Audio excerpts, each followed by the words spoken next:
Saudações de paz e bem a todos. Hoje começando aí mais um trecho do Evangelho. Caiu para nós: é permitido repreender os outros? Ninguém sendo perfeito, não se esquece que ninguém tem o direito de repreender o próximo. Olha só, ninguém sendo perfeito, como que você vai poder repreender alguém sendo que você próprio não é perfeito? Você só poderia repreender alguém sendo perfeito. Quem somos nós? Então, São Luís, Paris, 1860. Certamente que não, pois cada um de vós deve trabalhar para o progresso de todos, e sobretudo dos que estão sob a vossa tutela. Mas isso é também uma razão para o fazeres com moderação, com uma intenção útil, e não como geralmente se faz, pelo prazer de denegrir. Nós não podemos nunca tratar uma pessoa de forma de querer denegrir a imagem dela. Se nós temos uma crítica a fazer, que essa crítica seja construtiva, que essa crítica seja boa, para que aquela pessoa possa aprender com os próprios erros. Neste último caso, a censura é uma maldade. No primeiro, é um dever que a caridade manda cumprir com todas as cautelas possíveis. E ainda assim, a censura que se faz do outro deve ser endereçada também a nós mesmos, para vermos se não a merecemos. Será repreensível observar as imperfeições dos outros, quando isso não possa resultar nenhum benefício para eles, e mesmo que não as divulguemos? Nós vamos ver o que São Luís fala disso. Então, aí, São Luís, Paris, 1860, fala: tudo depende da intenção. Se você vai falar algo com aquela pessoa, é para repreendê-la, é para melhorá-la, é para ajudá-la. Tudo depende da sua intenção. Certamente que não é proibido ver o mal, quando o mal existe. Seria mesmo inconveniente ver-se por toda parte somente o bem. Essa ilusão prejudicaria o progresso. Ora, nós estamos reencarnados num mundo de prova e expiação. Então, logicamente, que aqui não teria somente espíritos perfeitos, né? Logicamente, aqui a maldade é predominante. Então, como que nós não vamos aí enxergar a maldade? Temos que enxergar a maldade, sim, né? O erro está em fazer essa observação em prejuízo do próximo, desacreditando-o sem necessidade na opinião pública. Imagine só, uma pessoa está errada no trabalho dela.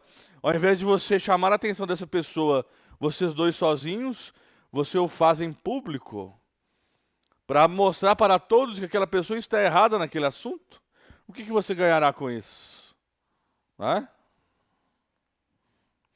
Seria ainda repreensível fazê-la com um sentimento de malevolência e de satisfação por encontrar os outros em falta. Mas dá-se inteiramente o contrário. Quando, lançando um véu sobre o mal para ocultá-lo do público, limitamos-nos a observá-lo para proveito pessoal, ou seja, para estudá-lo e evitar aquilo que censuramos nos outros. Então, se a gente vê algo de ruim em alguma pessoa, em alguém, nós vamos estudar o erro daquela pessoa, vamos tentar ocultar aquele erro e vamos tentar não ter aquele erro. Nós vamos procurar aquele erro em nós mesmos, para que nós possamos aí extirpá-los de nós, né? Para que nós não cometamos o mesmo erro que aquela pessoa comete. E se puder, se for construtivo, se tiver a oportunidade de chamar aquela pessoa num privado, para conversar só vocês dois, você falar do erro dela, não é? Se a pessoa escutar, você terá ganho um amigo. Se ela não escutar, você fez sua parte, não é?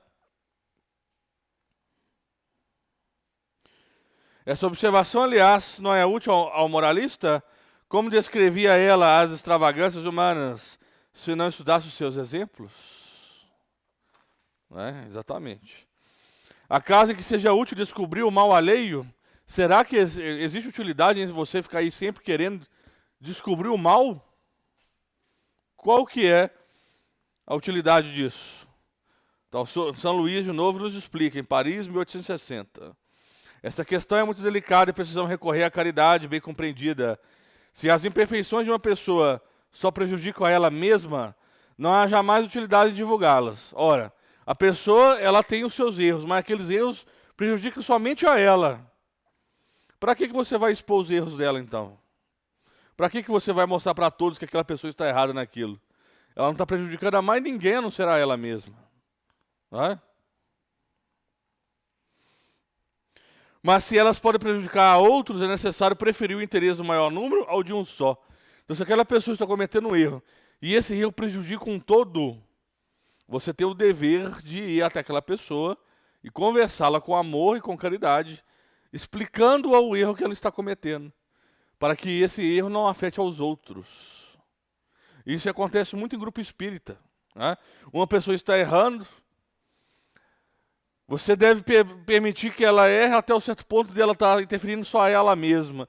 Quando ela começa a interferir a outros membros do grupo espírita, você tem o dever de pegar essa pessoa, levar para um lugar privado, conversar com ela e explanar para ela os erros que ela está cometendo, para que isso não prejudique o todo. É assim que deve ser feito, né? Conforme as circunstâncias, desmascarar a hipocrisia e a mentira pode ser um dever, pois é melhor que um homem caia do que muitos serem enganados e se tornarem suas vítimas. Olha só, hein? Nós estamos falando isso em 2020, 30 de setembro de 2020. Se você vê algo errado, é melhor que uma pessoa caia do que todos serem suas vítimas. Em semelhante caso, é necessário balancear as vantagens e os inconvenientes, né? Você vai, primeira coisa que tem que perceber, o erro daquela pessoa está prejudicando somente a ela? Se for somente a ela, deixe.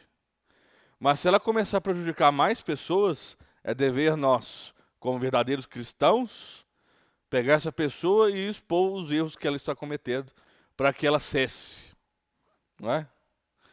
Então, qualquer dúvida, deixa nos comentários. Nós vamos ficar por aqui com esse vídeo. E até a próxima. Que assim seja.